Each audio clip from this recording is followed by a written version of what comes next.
Why do people go bald? Why are baboons' bums red? What's a light year? Why do leaves go brown in the autumn? Why do monkeys like bananas? Why do some things glow in the dark? Why do animals not understand humans? Why do my receipts fade after a year? Don't know the answer? Ask the Naked Scientists. Hello and welcome to this week's Ask the Naked Scientists with me, Sue Marchant, and Dave Ansell.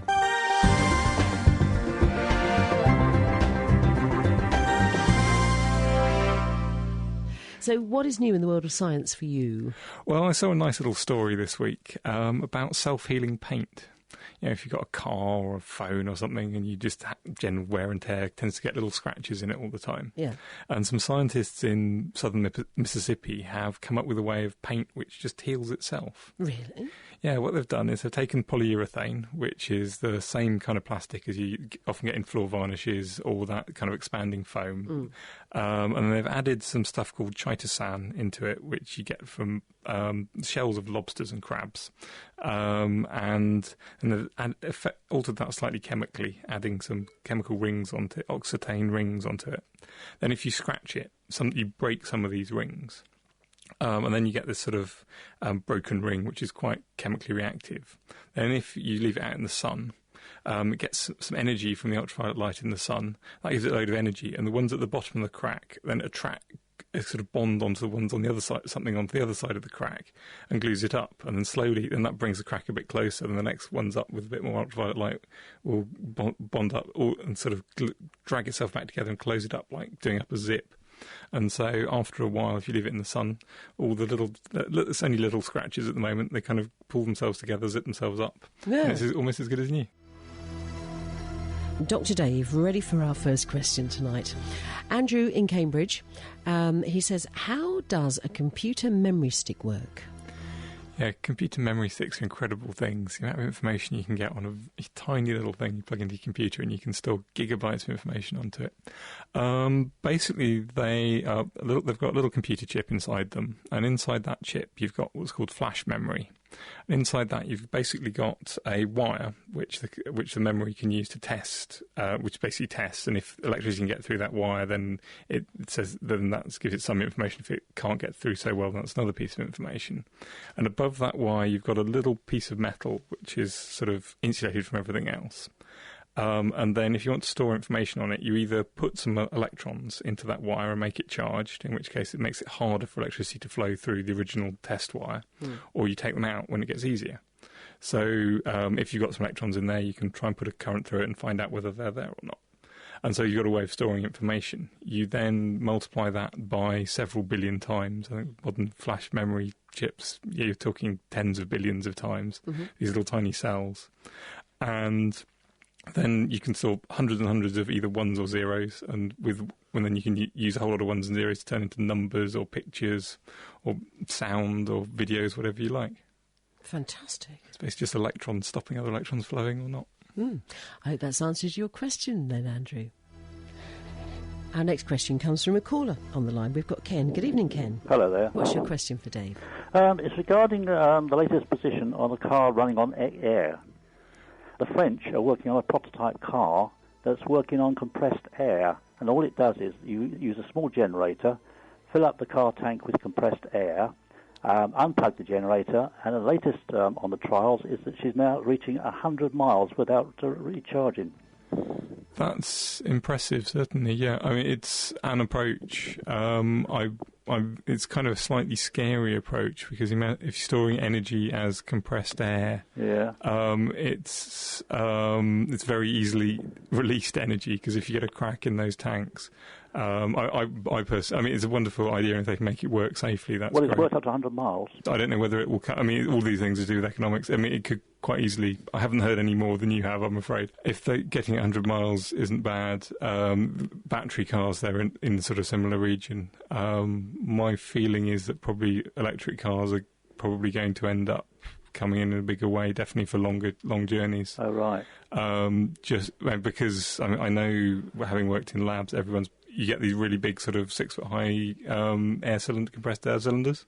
And everyone's petrified of them, because if they fall over and the end breaks off them, they turn into rockets and go through walls I mean, they'll go through sort of brick walls, stone walls, and keep on going for several hundred feet. They turn into rockets.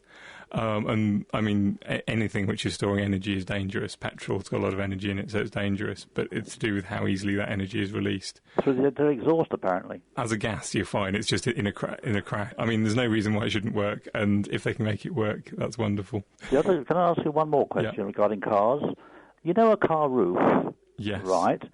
Can't they build a false roof and fill it in between with helium, and that will take off some of the weight of the car and gain more petrol consumption that way? It would gain you some weight. The problem is the most weight you can gain with helium, basically helium works because it's lighter than air, so it floats on air.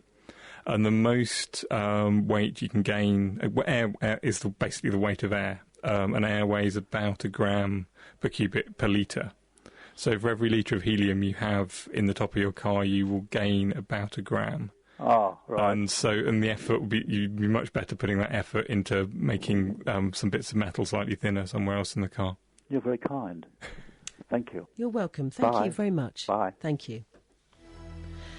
Now, our next question is from Mike in Colchester, who says, I see Sue as a champagne drinker and wanted to know, if you shake a bottle and open it, it explodes.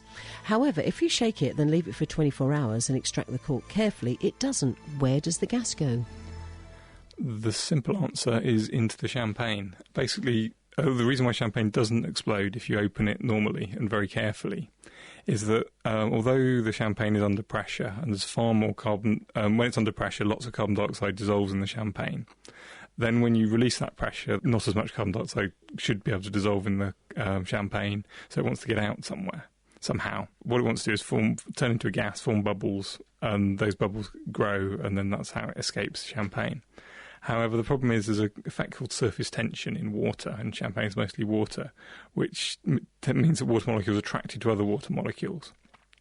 And so if you form a very, very small bubble, then just starting, if you've just got no bubbles in there, if you've got a very, very tiny bubble, and that surface tension is strong enough to crush that bubble again, and that carbon dioxide then dissolves back into the gas. So if you've got no bubbles in it at all, it will sit there, and the carbon dioxide will only just escape at the surface very slowly over a long time. If you shake it up, there's a little bit of air in the top of the bottle, and you get little bubbles inside the champagne to start with, well, not sort of bigger bubbles. And it's much harder for the surface tension to crush a big bubble. So if you then let the pressure off by taking off the lid, you've got thousands of bubbles in there already, and they can grow really quickly. So all those bubbles grow, it turns into a great big huge pile of foam and sprays over everybody. So if you, basically, when you leave it overnight, then all of the bubbles slowly rise to the surface or get redissolved inside the champagne. So there's none there to start with. So the bubbles can't form very quickly. The carbon dioxide can't escape. It can't form a foam, and it can't make a mess. Clever stuff. An email from Paul in Ipswich. Hello, Paul. He asks, is man the only mammal that has racial features, i.e. there are mongoloid, negroid, australoid cats, dogs, apes, etc.? And if not, why is this the case? Dave? Well, I think basically what you mean by racial features is different groups inside a species who look slightly different for some genetic reason. And dogs are probably the best example of a species with lots of different sort of subspecies which look very different, because you get Great Danes, basically these breeds. A Great Dane looks incredibly different from a little Pekingese, which is different from a Springer Spaniel. And all the breeds of dogs are equivalent, but far more extreme than different races of humans. The difference between a Great Dane and a Pekingese is immensely more than any type of humans. In fact, humans are probably one of the least varied genetically species out there. I don't know. In fact, the genetic diversity in humans is less than mountain gorillas, although there's only a few hundred mountain gorillas. They think that our species went down to very, very few individuals, several times, definitely a few tens of thousands of years ago, and then we've all then we're all descended from very few number of individuals. So there's very little genetic diversity there to start with. Sure, we haven't had time to build it up through mutations. Right.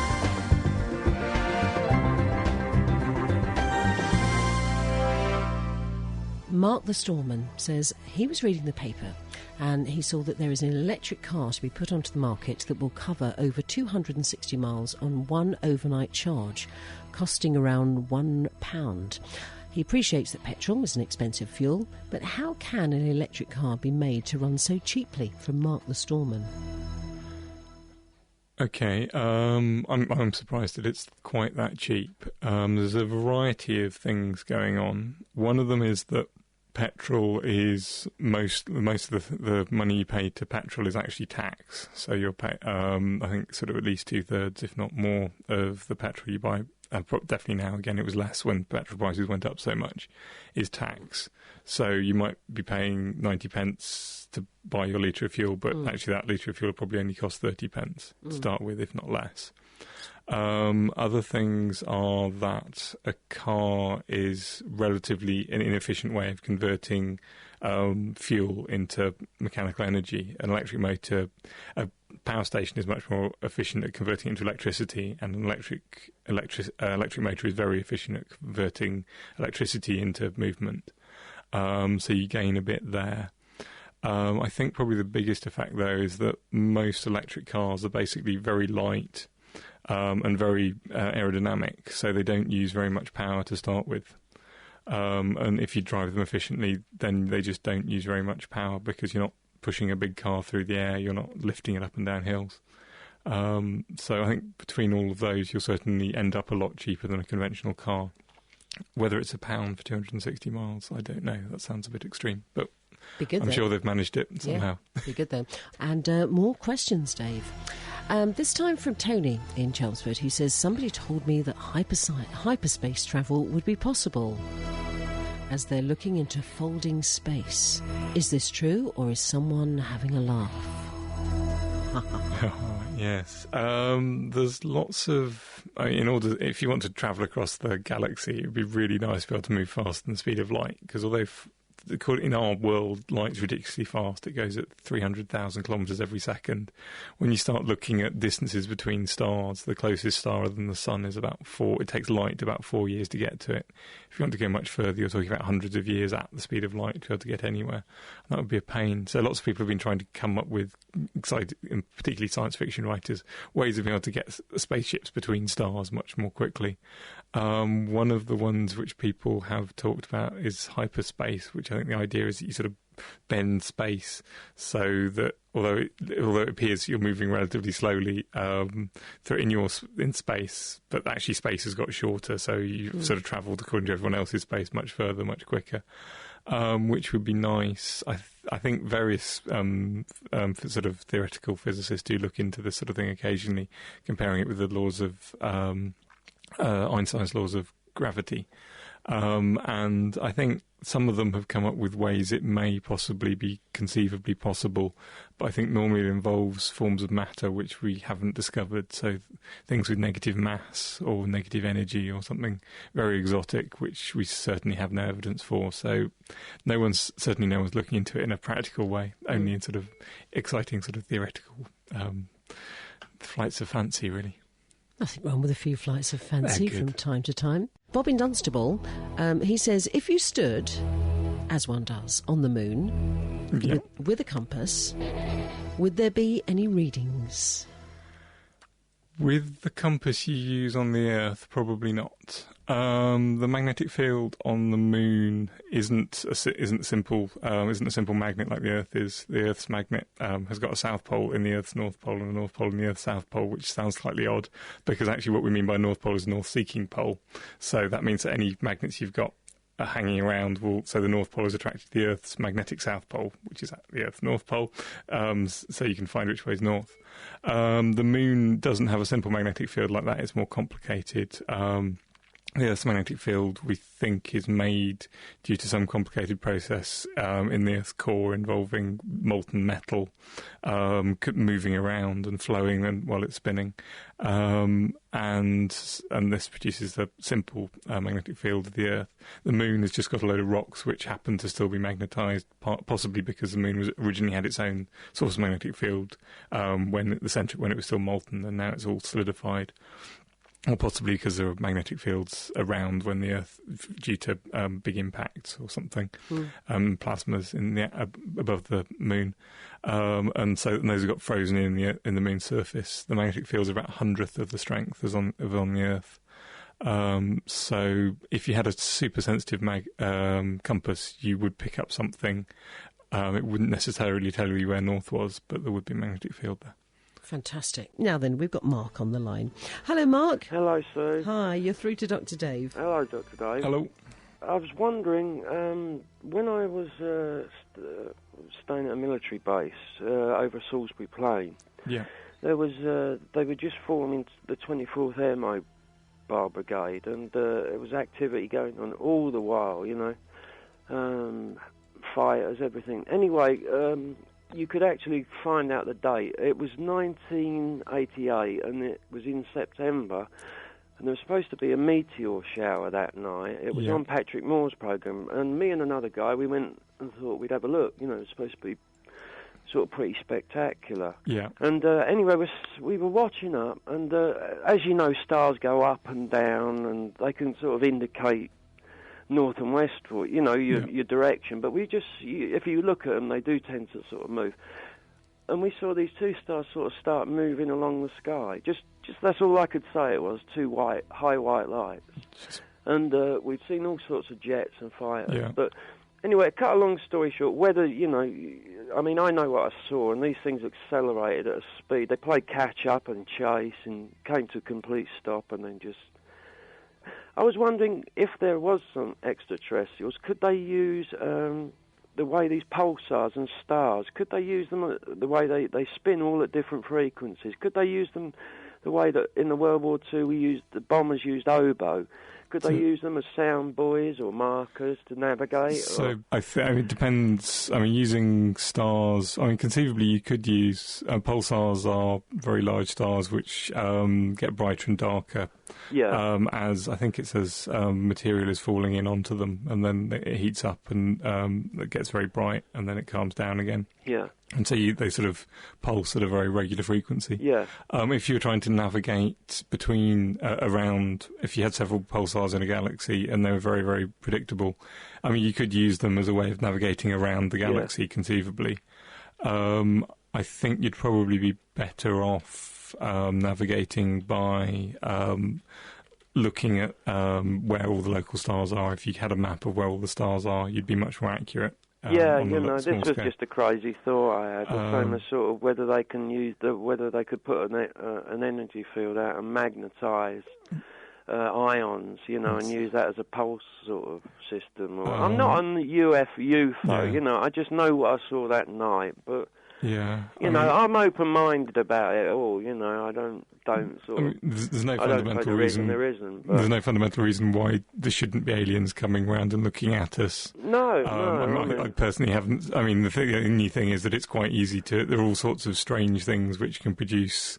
The other thing is at night. I'm not saying that it is this, but there's all sorts of things which could be. One of them is that it's very hard to judge distances. You could conceivably be something much closer to you, which moving about. If you had two glowing flies or moving about, and you'd lost your depth sense. These were definitely really up high in the stratosphere. Yeah. So whatever they were, as I say, perhaps we at first thought perhaps it just might be. There's certainly things we don't understand. It definitely wasn't the shower. We didn't see anything like that. Anyway. How fantastic. Thanks for putting me in question. Anyway, You're bye-bye. welcome. Take care. Bye-bye. Good night. Bye-bye. That's it for this week. Our doctors will be back with me next week for more Ask the Naked Scientist. But don't forget, you can also catch them on the Naked Scientist podcast, which you can find on the Naked Scientist website, www.nakedscientist.com. The Naked Scientists are sponsored by the Wellcome Trust, the EPSRC and UK Fast. For more information, look us up online at nakedscientists.com.